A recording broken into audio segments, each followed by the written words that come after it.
ಉದ್ಯಾನವನದಲ್ಲಿ ವ್ಯಾಪಾರ ಮಾಡಲು ಅವಕಾಶ ನೀಡಬಾರದು. ಮ್ಯಾಗಳಮನಿ ಗಂಗಾವತಿ ಬಸ್ ನಿಲ್ದಾಣದ ಸಮೀಪ ನೆಹರು ಉದ್ಯಾನವನದಲ್ಲಿ ಬೀದಿ ಬದಿ ವ್ಯಾಪಾರಸ್ಥರಿಗೆ ವ್ಯಾಪಾರ ಮಾಡಲು ಅವಕಾಶ ನೀಡಬಾರದೆಂದು ಸರ್ವಾಂಗೀಣ ಅಭಿವೃದ್ಧಿ ಹೋರಾಟ ಸಮಿತಿಯ ಪದಾಧಿಕಾರಿಗಳು ನಗರಸಭೆಯ ವ್ಯವಸ್ಥಾಪಕರಾದ ಷಣ್ಮುಖಪ್ಪ ಇವರಿಗೆ ಮನವಿ ಸಲ್ಲಿಸಿದರು. ಸಂಸ್ಥಾಪಕ ಅಧ್ಯಕ್ಷ ಬಸವರಾಜ್ ಮ್ಯಾಗಳಮನಿ ಮಾತನಾಡಿ, ಈ ಉದ್ಯಾನವು ಸ್ಥಳೀಯರಿಗೆ ಅಷ್ಟೇ ಅಲ್ಲ, ಬಸ್ ನಿಲ್ದಾಣದ ಸಮೀಪವಿರುವುದರಿಂದ ಪ್ರಯಾಣಿಕರಿಗೆ ಉಪಹಾರ, ಫಲಹಾರ, ವಿಶ್ರಾಂತಿ ಪಡೆಯಲು ಸಾಕಷ್ಟು ಉಪಯೋಗವಾಗಿದೆ.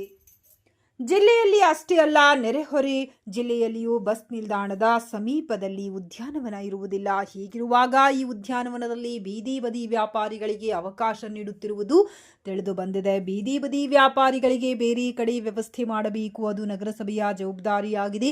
ಅವರ ಹಿತ ಕಾಪಾಡಲೇಬೇಕು. ಹಾಗಂತ ಈ ಜಾಗವನ್ನ ಅನ್ಯ ಕಾರ್ಯಗಳಿಗೆ ಬಳಸುವುದು ಸುಪ್ರೀಂ ಕೋರ್ಟ್ ಆದೇಶ ಉಲ್ಲಂಘನೆ ಮಾಡಿದಂತೆ ಆಗುತ್ತದೆ.